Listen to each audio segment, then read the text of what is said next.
So yeah, Heini, thank you so much. Let me give you an official welcome to the TOA On Air podcast. And we are going to be conversing about, of course, your company, Vivino.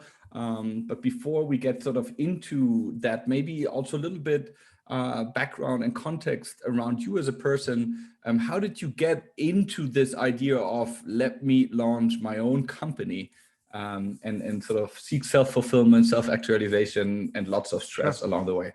Yeah, good question. I don't have the typical background as such. I'm actually born in a very small place called the Faroe Islands, which is in the middle of the North Atlantic, like 50,000 people in middle of a rock. Pretty harsh winters. I think that gives you a little bit of thick skin. Dark and harsh winters. So I grew up there and spent the first 22 years of my life there. But I think I was always an entrepreneur. I mean, I just always liked to build things, and I somehow, in my household, in my father and my brothers and my siblings, there was something there that always said, "Hey, you're gonna build something." It could also be because I didn't fit in anywhere else, but I think that's the original story. It's a little hard to say what was the trigger, but I've always been an entrepreneur, always been a builder. I love to build stuff. And then how did the journey venture into wine? Were you a big wine fan? Yeah, I think this is interesting, right? Because I really was just someone who loved wine and needed help, right? And I think this was important. So I did not come out of the wine industry. I mean, where I came from, we sometimes laugh at that. We had two kinds of wines. There was a white and a red. That was the extent of the categorization at that point. So I really did not know a lot about wine when I grew up. But as I went to college, I was okay, this is interesting. But I never wanted to read books about wine. I never wanted to make it a full hobby. I just like drinking wine. It's amazing. And I think that was as an important thing. As I walk into a grocery store and see this wall of wine and don't know what to buy, that made me feel a little bit stupid, right? So I would go on IMDb before I watched the movie.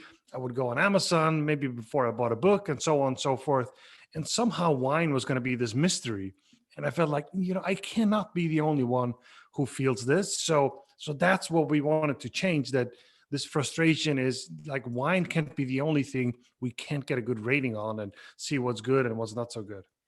And so you started with discovery. Yeah, that was the primary purpose. And how did you go about it? Because just briefly before we started recording, I mentioned that in my experience, there was a lot of attempts just among my sort of groups of acquaintances of let's build something in the wine business. And I don't think any of them have really succeeded. How did you go about it? And can you maybe share some data points where you're at right now with the company? Sure. Yeah, I think the how did we go about, I think, is important. There are a couple of things that were really crucial, I think. If you look back at your friends that said that, they were probably the most wine savvy of your friends, right? Mm-hmm. And you would think, hey, we know wine, we should make a wine app. And I think the opposite should be true. It should be the people that want to learn about wine and don't know as much about wine that should be building a wine app. And that was true for us. We wanted to help people like us, people that, really quickly, scan a bottle of wine. Is it good? Is it not so good? And so on and so forth. I think that's important. Who is your audience? And I think we picked the right audience, and we're very, very focused on that. But then building it was, an insane amount of work with very little to show for it in the beginning, right? Because what we did was basically, start taking pictures of wine labels and then categorizing them. So building our own database totally from scratch. So in one of the most long tail markets in the world, we, smart as we are, decided to build it from scratch. I mean, it was a little bit crazy, but we sort of believed, hey, just keep going. And at some point, the product just got better and better. And I would say it took roughly 2 years to build what we now categorize as a horrible product, but back then, like a decent product, right? So that's, you got to keep going. You can't build this in 3 months, 6 months. It's going to take some time. And it really did for us too. And, jumping forward to where we are right now, we have 50 million users all around the world. It's mostly organic. So 20,000 people will install the app every single day. And they look up millions of wines every single day. we added the commercial aspect to it now. So it's a marketplace. You can buy through the app, and we doubled our revenue, our GMV, as we call it. It's not our own revenue. So we sold wine for 265 million in 2020, double up from 130 million in 2019. So it's been a really, really strong year. Not an easy year, but a strong year commercially in 2020. I mean, just maybe as a quick side note or segue, would you actually be able to analyze, I'm sure, and see which countries decided to drink more alcohol in lockdown? I mean, this is very anecdotal, but my Italian friends would tell me like, "Oh, how are you spending lockdown? We're just getting drunk pretty much, and we're drinking a lot." Whereas sort of my German or New Yorker friends, they're all like health, and I got a Peloton and I'm working out, and so I'm sure you see quite a different approach here. Yeah, I think my impression is that you start with alcohol, and at some point you realize you got to jump on the Peloton. Okay.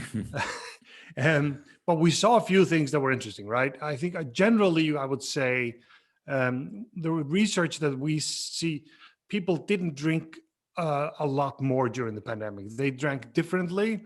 They drank more during the week and less on the weekends. We could clearly see that, actually. And obviously they drank at home, right? And we could obviously see that too. And they ordered more and bought through e-commerce and so on. So we saw that too. And so just briefly, like on the switch sort of to commercial, to the marketplace, when did that happen? And it sounded like that hasn't happened a long time ago. No, we started really building it in 2016, and it's it really got good on the slides already in 2010. People ask, "Hey, so did you pivot a few times? What was the model back then?" Basically, we said in our first slide, I look at the pitch decks 10 years ago, said, "Hey, what we want to do is you're sitting at a restaurant, there's a big green button, you scan the wine, you can buy it," right? So obvious as a business model. And that's pretty much what we sort of stuck through. But it was much easier to put it on a pitch deck. They were actually building it. So when we started in 2016, it took us a long time to figure it out, right? We have 700 merchants around the world, fully integrated, that sell through the platform. But just getting everything to work and like what kind of stock do you have? How quickly can you ship? All those things has been, a lot of work. Obviously, we also ship one of the more difficult things to ship. It's fluids in glass bottles that break. Not the easiest place to be in that sense. But I'd say by 2018, we started to get a product market fit, and we really started to grow faster and faster on the commercial. 2020 was the first year where we were profitable. So two out of 4 quarters were also profitable in 2020. Congratulations. And it's sort of like, I mean, the business model until then was subscription? No, venture capital. Okay. Yeah. So yeah, up till then it was pretty much funding, right? Sure. Yeah. And it sounds also like Amazon may have, been a good role model here. I know that Jeff Bezos always talks about how books also are so long tail in nature, right? Yeah. And why that was the first category, and how that sort of long tailness of the category was one of the driving forces actually for him building Amazon. And then, of course, the third party sort of marketplace and merchant. So can you talk me a little bit through the, way that you do I mean, there's no inventory on your side, I assume then? No, we a little bit, around 20% of our sales. So we have a little bit of a hybrid model, but around 20%, we're actually the retailer. But we'll see how that goes in the future. A small part of our business, just like Amazon, by the way. Sure, and then basically, I mean, I guess like quality control must be a headache with so many probably smaller merchants who don't have that much experience in e-commerce and online. Yeah. Can you share some learnings for the young startup founders out there that may want to build something in e-commerce, being so distributed and not being able to centralize those operations? Like, what were some of the learnings in the onboarding and QA? Yeah, exactly. It depends on, first of all, one thing I always say and said to the team is that volume solves everything, right? So as soon as you get a little bit of muscle, everything becomes easier. So when we started out, we really had to call these merchants and say, "Hey, we got this thing called Vivino. you guys, you should really come on the platform and so on. And a lot of the people we got in the early days were not that great and not that motivated, right? And slowly over time, as we go from 2016, 2018, 2019, we grow and we get better at figuring out who is the right match for us. Sometimes the first matches you get, are not the ones you want to be with in the future. And now we're getting this, like, they're not really big and they're not really small. They're like these mid-sized companies that also are willing to adapt and say, okay, this Vivino platform could be something for me. It could change my business. So if you find those people to work with, I think that's really, really helpful. And then at some point, and this happened for us during 2020, it sort of changes, right? It turns around and now they're chasing us, right? And at that point, you can find the right supply and really get the people that are mostly motivated. I think that makes life a lot easier. And how do you acquire your customers then? Like, what's what has worked particularly well for you to get that funnel, in the most effective way possible? Yeah, so this is where we are like unique to a lot of other companies, that this is like almost all organic. Wow. So the product that we've built, which is the app that where you take a bottle of wine, scan it, and get all the information about the wine, that's the driver of our growth. So we have this amazing top of funnel that just keeps giving. Like I said, being 20,000 users install the app every day. So for us, it's really about conversion. How can we convert those people, or some of them, to buyers? We don't care. It's not like everyone has to be a buyer. They can use the app and it's fantastic. So I think, if there is a learning there, build an amazing product that nobody else has, and suddenly you have a machine that can really generate users at a lower cost. And what about sort of content marketing? I mean, when we, I guess, in the startup world think of wine and e-commerce, a lot of people think of Gary Vaynerchuk. Yeah. And sort of his strategy around content marketing. I didn't see a YouTube link on your website. Is that something that you kind of steered away from, or in the process of building up more, like a sort of a content marketing strategy?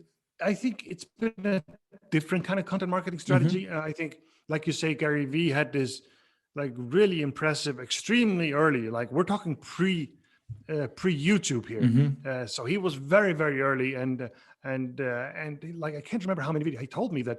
I think it was like 500 or 1,000 videos that he made about wine. So super impressive in those early days, right? So our content strategy has been a little bit different. It's been a long tail based strategy based on knowledge about a wine. So when you search for a specific wine, say on Google and so on, that's where we've been best. And we start at the very long tail while we were a young company. And then as you get, better and better data and more credibility, you move up and start really getting traffic from the bigger keywords too.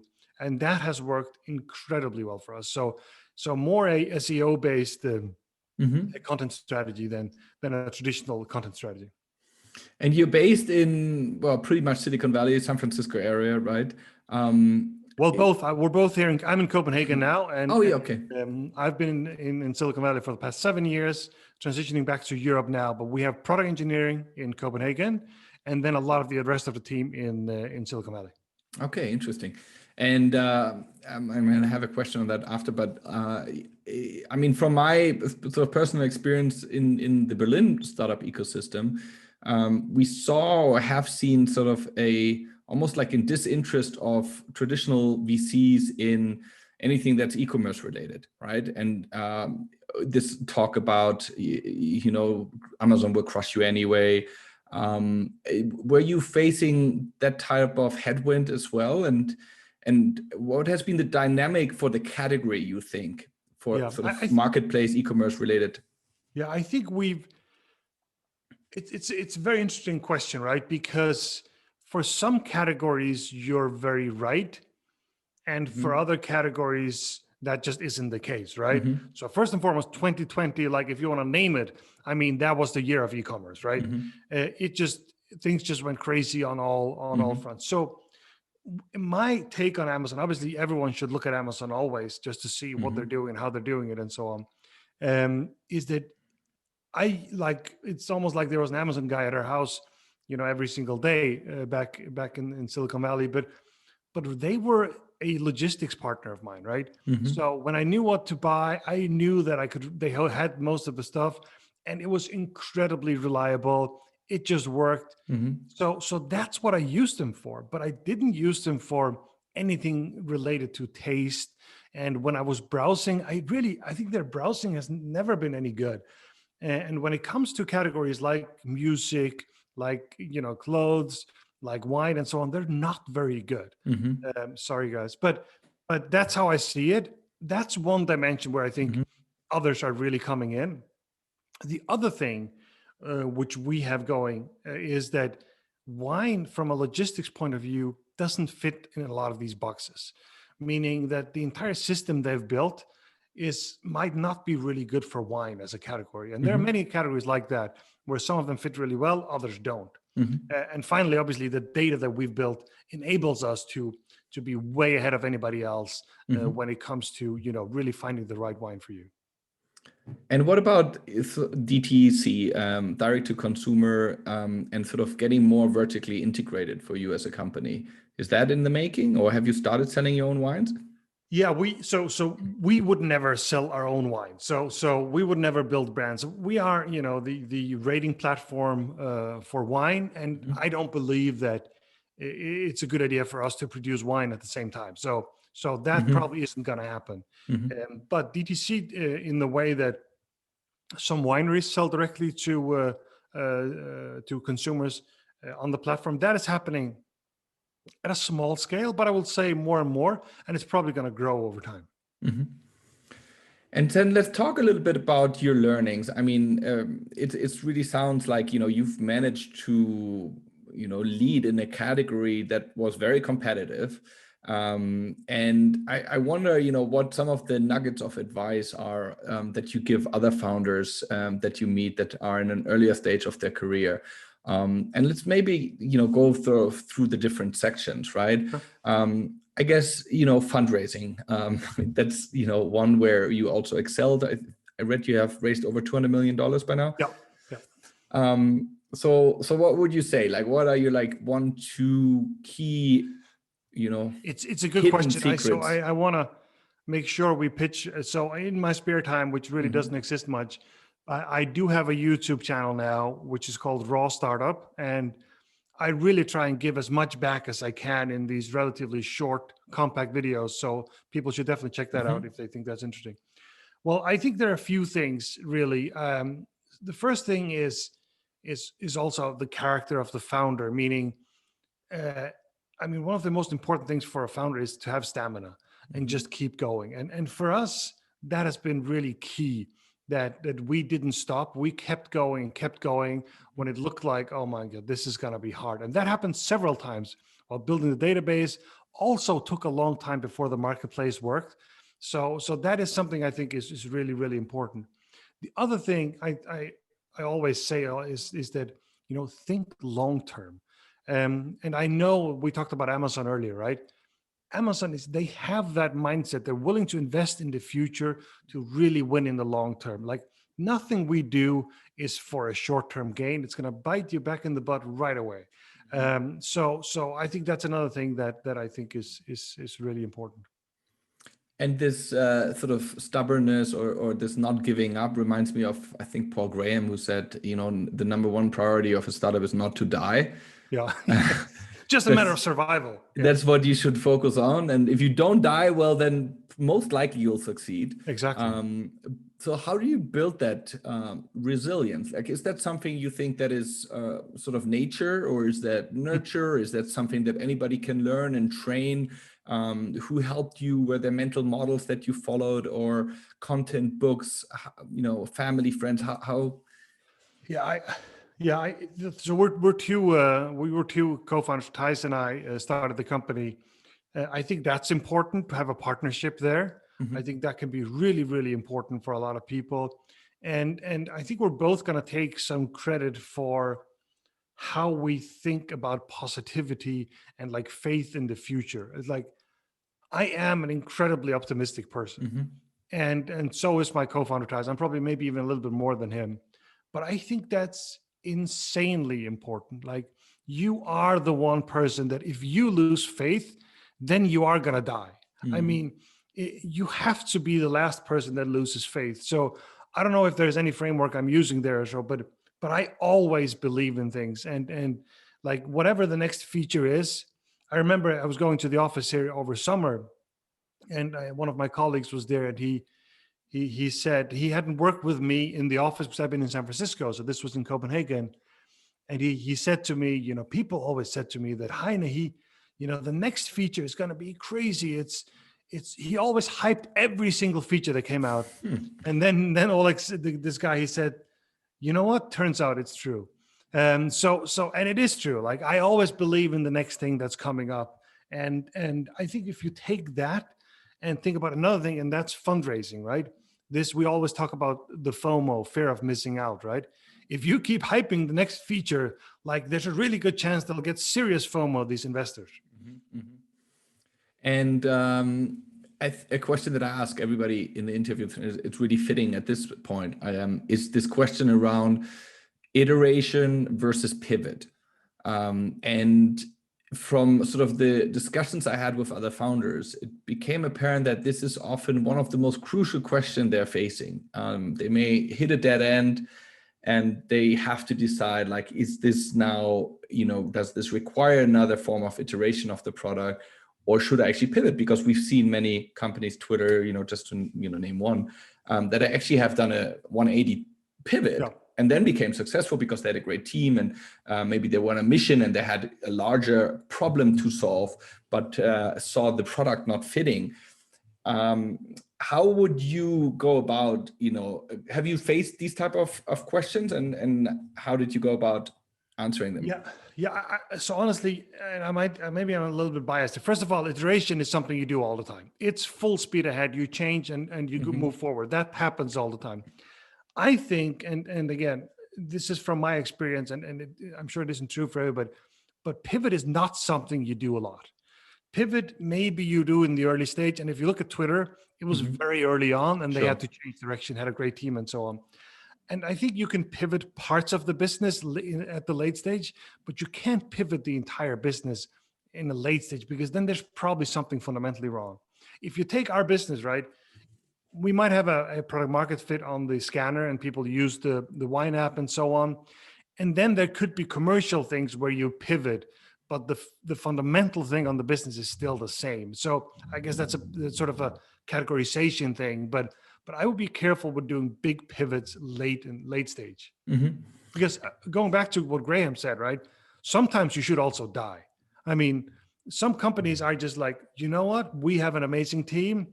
We tried everything. We actually did a great job, but this does not work. Sure. And then you either pivot or die. And on hiring, how many people do you have in the team right now? We're 200 people around the world, and we sell wine in 17 markets. So really quite spread out. Copenhagen is the biggest hub with 100 people and product engineering, and then around 50 people in San Francisco. The rest is spread out. And what were some of the key learnings here? Often people say you have to hire slow and fire fast. Are there sort of some guiding principles for you in the hiring process that are just important to the success of the company? Yeah, I think that particular quote is very true. Hire slow and fire fast is just really, really true. I think when you work with somebody for a few weeks, and everybody's going to try and do their best in the beginning.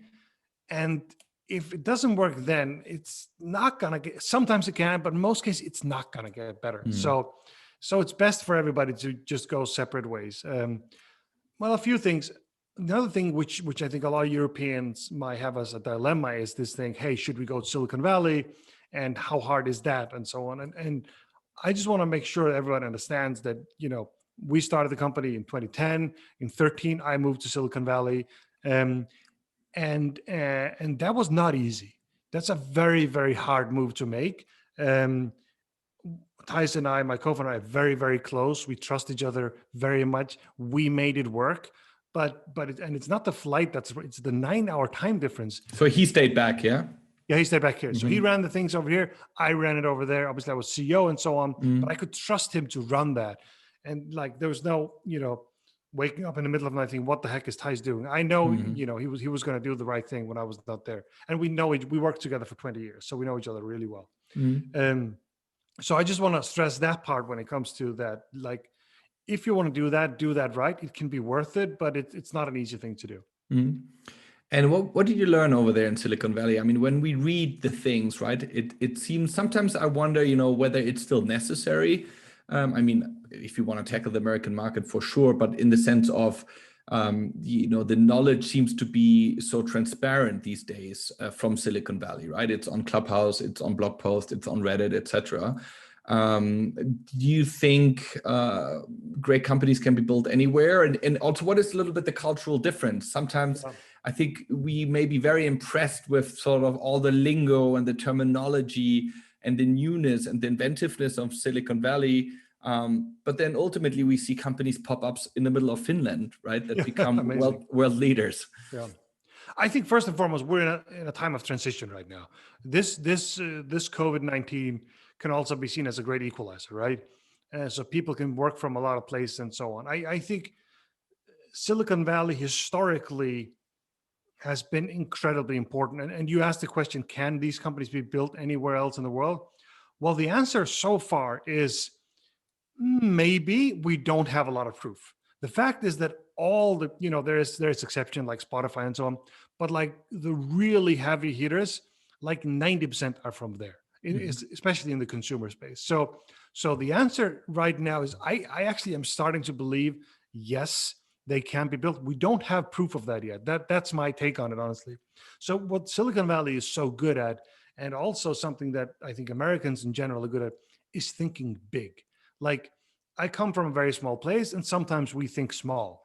Americans think big. Like, they go at the startup at an early stage with 3.5 people and say, what would happen if you put $50 million into that? Like, nobody says that in Europe. They say you should be break even in 6 months. And that's a very, very different philosophy, right? So there's so many things that we can learn. But one of the reasons why Silicon Valley is so amazing is also because they started 50 years ago. Sure. And they started 50 years ago. I mean, 30 years ago, where you're sitting was communist, right? So there's Europe, Berlin, the Nordics have been built over the last 15, 20 years. So obviously we're behind, but we're also catching up quickly. I think it's catching up, but we don't have proof that these really, really big consumer plays can really be built anywhere else. And I mean, I have a lot of, let's say, pessimistic things to say about the future of Europe, but of course also optimistics. And let's focus on maybe the optimistic ones.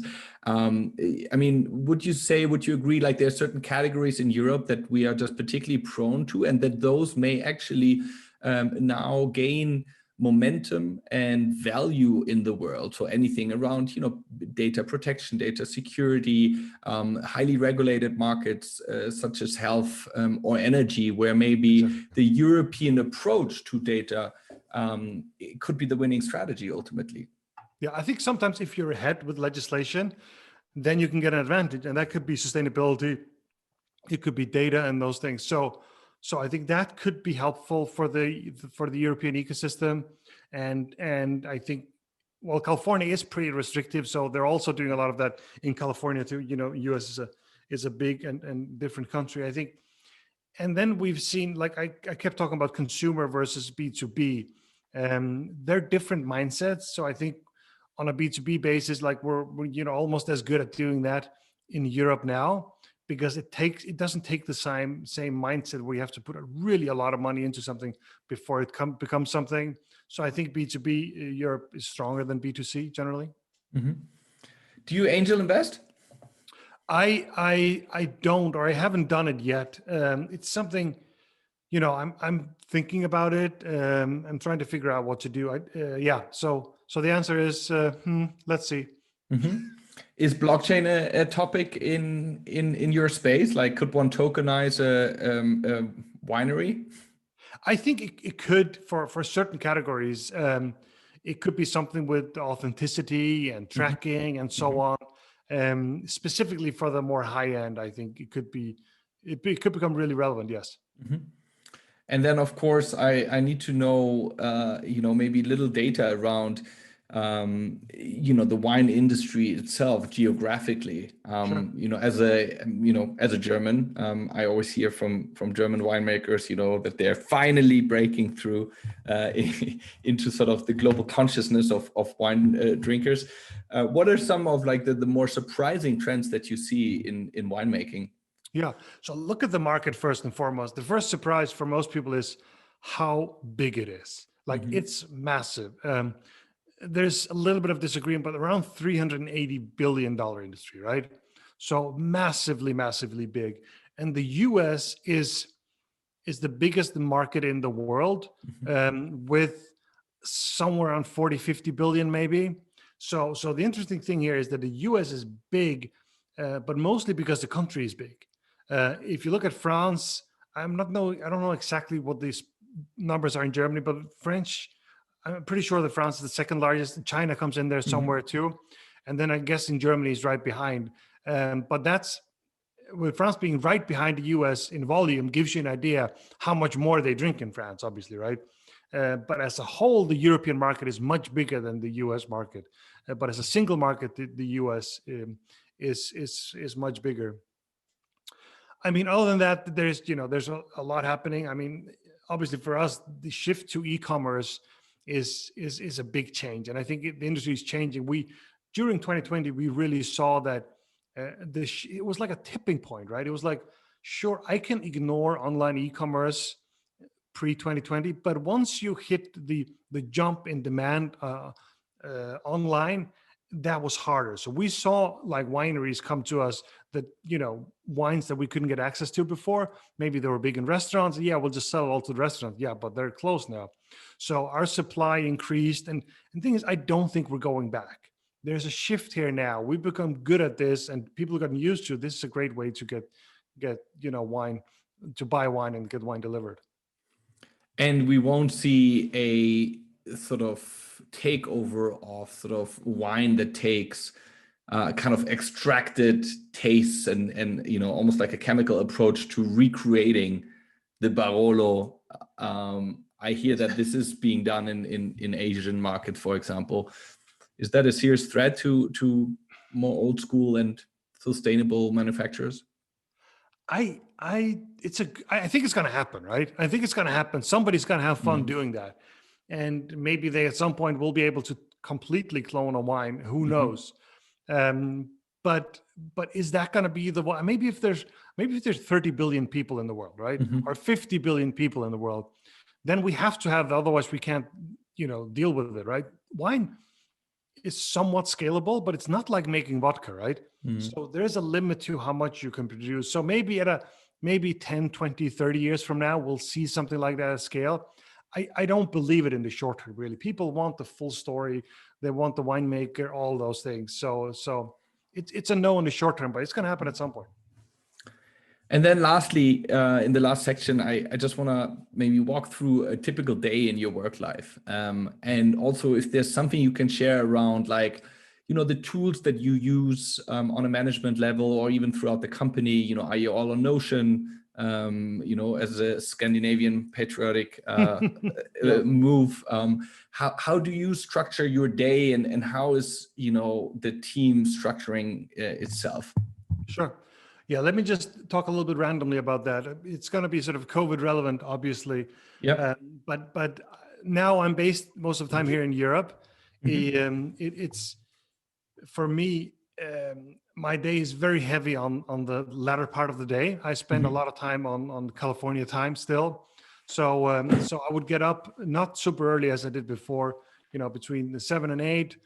And then start on maybe the first Zoom call at 9 or something. So I get some emails in and so on before then. But the day is, a lot of meetings. There's group meetings. There's investors you talk to. There's press you talk to. You do podcasts and so on and so forth. So I spend a lot of time communicating. I think if anything, we talk about a tool or something that, we're a very numbers driven organization.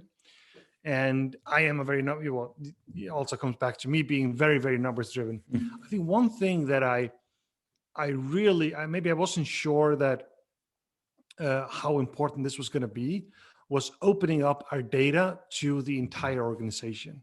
So once you reach a certain size, you can set out the resource to build a data warehouse where you can put most of your data, and then you can put a layer on top. We use a company called Looker, and I don't know or think they're better than whatever the other companies are in that space, but doing that and giving a lot of smart people access to your data, I think has been sort of revelation for me, how many things we suddenly saw that we could optimize and so on.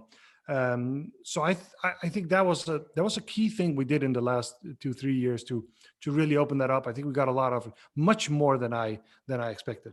That's really interesting. Was that also something that sort of went along a encouragement for people to maybe even spend some time of their week on, let's say, things that are not directly correlated to their immediate goals? And would you say like, hey, look over the entire organization and fix whatever you see? Yeah, I think for some people it was. And that's the cool thing about this, is that some people will do that. And then others will just look at these reports that others have built and say, wow, he came with that input from over there. And we learned a lot from that. So yes, there were sort of the creators inside the company that we hadn't seen before. And that just spent a lot of time on this, and it became really, really valuable all over the company. So everybody was sort of influenced in the right direction. So yeah, it was cool. And in terms of, cultural tenets, like, have there been some where you say, that was really important? I mean, we've been talking a lot about Amazon, and what I can share from my experience working there was how these cultural tenets, these 13 leadership principles that are actually online for anybody to see, how they were sort of this guiding framework for people to make decisions on a very decentralized basis for such a big company. Yeah. Have you implemented, something like this? And not as clear. We have, so I think this has always been difficult for me because, we are, both Thijs and I, sort of strong leaders, and we are very aligned on what the culture should be. And we try and spread that all the time through all the communication we build. I think we're getting to a point right now we're going to have to build some, and we've built some principles, and we haven't pushed as hard as Amazon has, but I think we're getting to a point now where we have to do that, right? Because, we're 200 people now, we're going to hire 150 people this year. That's a pretty big growth right there. And so we are going to use those tools more and more. And I don't think we're there yet, honestly. And what would be the first one you want to nail? Like the first one that you may see, well, you and your co-founder, you live that every day, and you're like, how can I put that into words? Yeah. So I think one thing that we did like a DNA process recently to really learn to know ourselves and so on. And it was pretty clear what came out of that. And it was actually one word, and that word is community. And we keep holding on to that is what we are. We can never, ever jeopardize the community of Vivino, because that's our engine. So that would be our number one thing always. And then, I mean, it sounds like you've been through a lot, as any founder who's come so far has. How are you thinking about mental health and kind of staying sane in all of this, and not burning out, and having the energy to lead the team day by day? Any special practices that you employ? Yeah. So when I lived over in the Bay Area, I'm not like, let's get this very clearly out there. I'm not a fitness sports guy, quite the opposite. I do like my food a lot more than I like doing any exercise.